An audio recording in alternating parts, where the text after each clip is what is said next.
Hey guys, welcome back. It's Dave. Thanks for tuning in as always. Today I wanted to talk to you about the recent announcement we've had from Rocket Lab that they're planning to raise $275 million in new capital, and what I think about it, as well as the stock price, how the stock's reacting, and the implications for the future.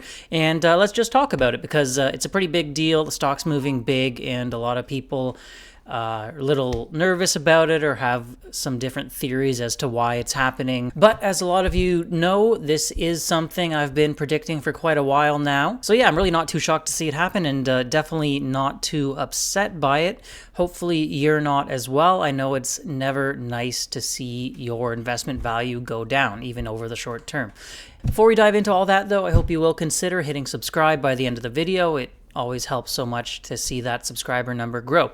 With that out of the way, let's dive into Rocket Lab's capital raise. So here is the announcement that's causing all the fuss. I don't want to get too much into the weeds, but I do think it's important to understand what's going on. So basically what we're seeing here is that Rocket Lab, blah, blah, blah, a leader in launch services, announced it has commenced a private offering of $275 million aggregate principal amount of convertible senior notes due in 2029. These notes will accrue interest payable semi-annually in arrears and will mature on February 1st, 2029 unless earlier converted, redeemed, or repurchased. So basically, Rocket Lab will have the option to buy back these shares for cash instead of having the people on the other end of the trade get those shares and us having the dilution if they do have the capital at that time. However, the person on the other side of this transaction also does have the option of converting these notes into shares before the 2029 date. So it's very possible we will be seeing dilution. So yeah, a lot of technical jargon, and I'm just being honest, I'm not an accountant, I didn't go to business school, so I'm probably not the perfect person to ask about a lot of this, but I think, for most investors, we don't really need to dive too deep into the technical details. We can basically just say, okay, they're raising $275 million, we're probably seeing some dilution unless they are able to buy these shares back, in which case it's just basically debt that they're paying interest on. And I don't think we have seen the interest rate as of yet, or at least it's not listed in this document. Now, they're also employing this financial technique, which I wasn't very familiar with, called capped call transaction here.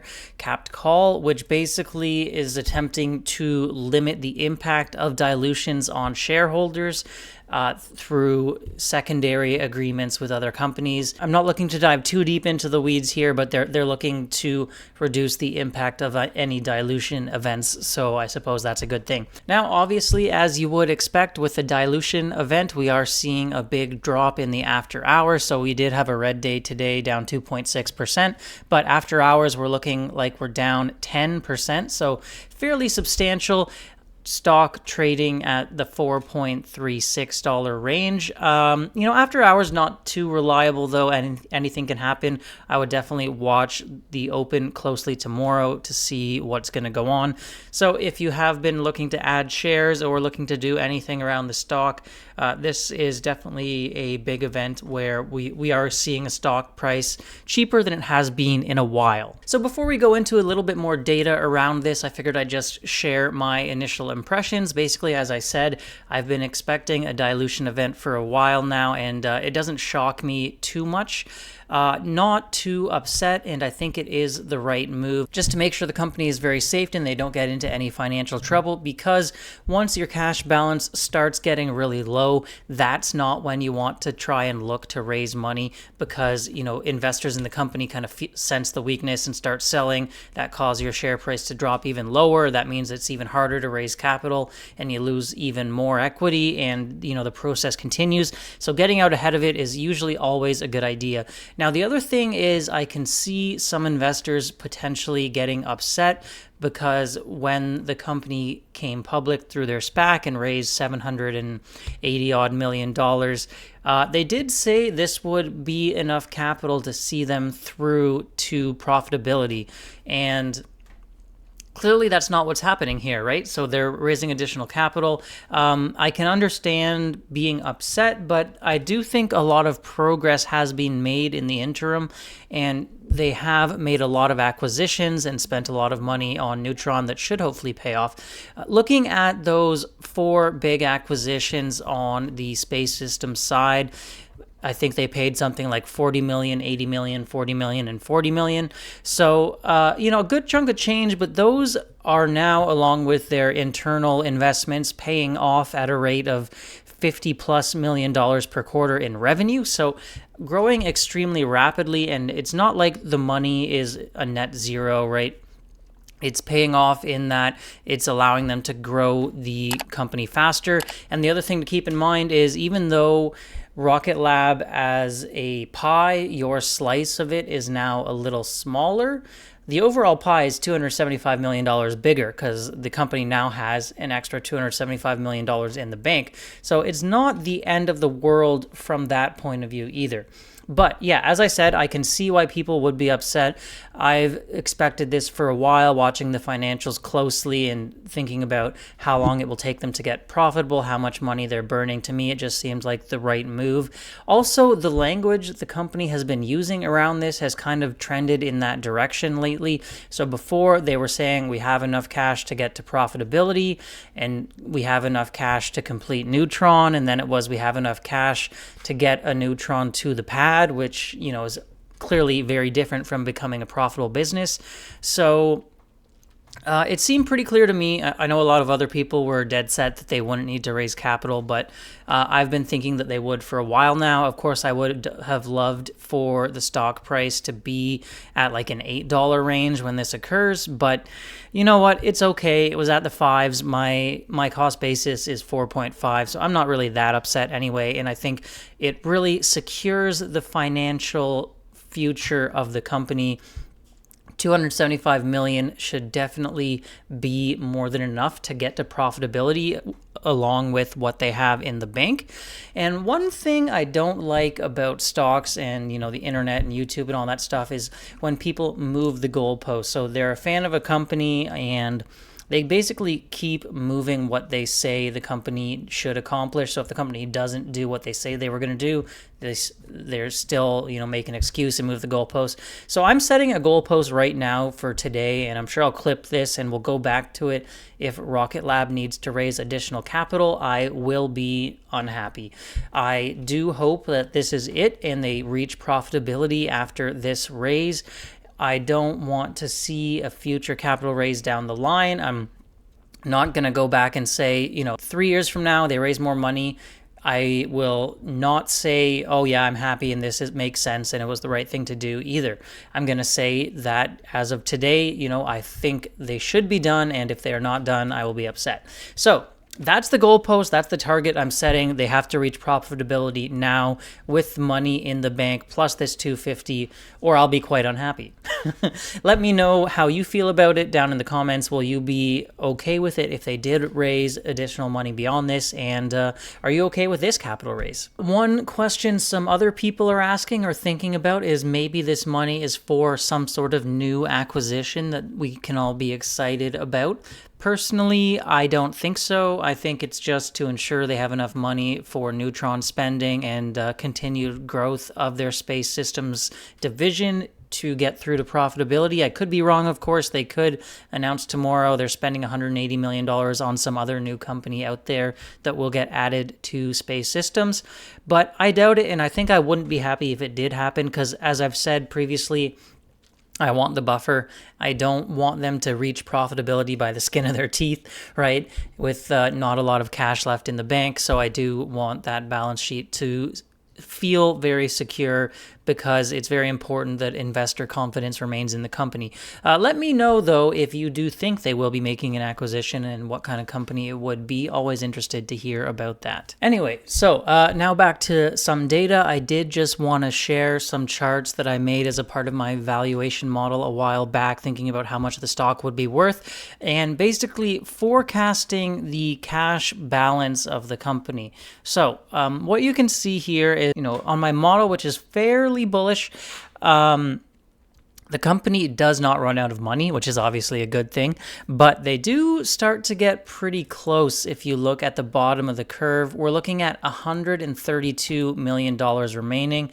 And, depending on how much they invest in various projects or any future acquisitions, obviously this could vary. So if you picture yourself a year in the future or so, and Rocket Lab hadn't made this move, and we're talking 2025, they're at $132 million in the bank. They're not yet profitable. I can definitely see investors getting scared, selling, the stock plummeting, and then to try and raise capital in that situation, if something went wrong and you needed to, would be very difficult. And then you're sitting there, $132 million is make or break. You have to get to profitability. Very small buffer is just not a good place to be. So I think if we basically now raise this curve up to around here, much more comfortable for me, for a lot of investors, I think, and really will just kind of de-stress it as we do get to the low point on the balance sheet before they do hit profitability and start adding money every quarter to the balance sheet. So that was something I was thinking about, and you can see in terms of net income numbers, we're looking first profitable full year, probably 2026, and that's what a lot of analysts are also currently estimating. So we may have like a profitable Q4 2025, but the full year would still be in the negatives before 2026 being the first full positive year. Since we're here, I figured I'd cover some other news we've had with the company. They did just announce preliminary results for their Q4 of 2023, still subject to change as they're waiting for some things to finalize, but this will at least give us an idea of what kind of numbers we can look forward to in the Q4 conference call coming up soon. Basically, nothing too earth-shattering here. I will pull up what they previously guided for in Q4 so we can compare. A lot of it comes down to the fact that they're only making $8.5 million from launch, which is actually less than they made for the same period of 2022, going back to this anomaly we had in the investigation. Of course, I'm sure a lot of you are familiar with. Really put a big delay on launch. So this page here is their previous guidance, and we can see that they did guide for total revenue from 65 to 69. Space systems would be 48.5 to 52. Launch would be 16.5. So going back here, launch is only 8.5, so that's basically one launch instead of two. That's a big reason for a miss on the launch side of things, but luckily Space Systems is looking good here. We have 50 to 52 estimated now for the quarter versus what they originally said of 48 to 53. So pretty good. We didn't, blow past the high end of that guidance, but they did at least reach kind of the mid-range and up. So we'll see what the final number is, but at least it wasn't in the 48 range. And, Space Systems just continues to execute, continues to grow extremely strongly. I did make a video on this recently.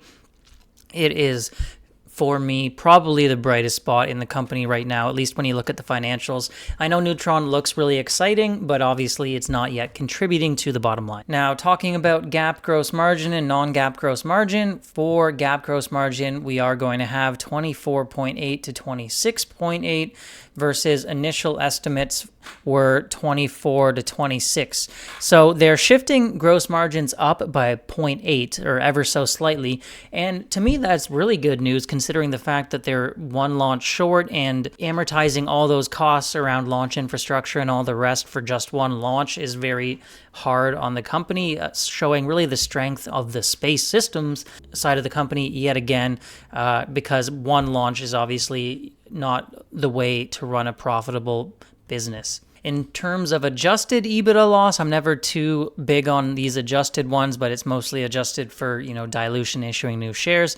We're seeing that it will be between a $30 to $28 million loss on an adjusted EBITDA basis.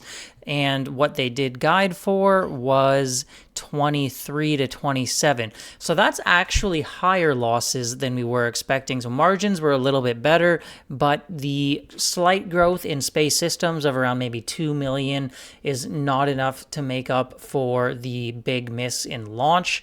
And what I'm thinking about all this is basically 2024 is now the show me year for Electron and launch profitability in my mind. You know, it hasn't been profitable since the company began operating. The management of the company has always said, well, once you hit like 24 launches, that's when we're hitting our 50% gross margin. They said at the start of the year they're expecting 22 launches, which is very close. So even if it's not a 50% gross margin, it should be like a 45% gross margin or something like that, which would obviously be accretive to the bottom line instead of taking away from it. So for me, 2024 is really the show me year for launch. Show me that this can be operated profitably and it is a good ongoing business. We did have some delays in January. That was unfortunate. A lot of it was due to weather. They have finally gotten their first launch off, so I was very excited to see that. And I am looking forward to watching how the rest of the year goes for Electron. It's really, for me, very important that the company executes and shows me that Electron can be a profitable business line this year. Let me know how you feel about it. I do think they can do it, and they are guiding for it, so let's just watch and see. Let me know if you guys down in the comments are worried about the slow start to launch. Personally, I'm not that worried yet because they do seem to tend to start a little bit slower every year, and I think there's still time to make it up, especially with 3 launch pads across the company and reusability coming up very soon. So yeah, for me, I think this was the safe move for Rocket Lab to make, and generally, I do think they make the safe move as a company. I think they have enough capital now to make it through to profitability. I've been expecting a raise for a while, so I'm not too upset about it, and I will be upset. You can bookmark this video if there is a future capital raise before we hit profitability. Let me know how you guys feel about all this in terms of the share price now and whether I'm looking to do anything. It's starting to get interesting. If we really do open in those 4.3 levels, I'm not going to lie, it is tempting. I might look into the leap call options. So they would expire in like 2026, which should be around when the company hits profitability. And that's ultimately when I think the stock could move big, is when they do hit profitability. So yeah, if we do go really low, I might look into leaps or potentially adding more shares and averaging down if it does open as low as it is trading in the after hours. Thank you guys so much for watching. Once again, if you haven't subscribed, I hope you'll consider doing that. And I hope you have a great day, a great rest of the week, and this news hasn't upset you too much. I'll see you in the next video. Bye for now.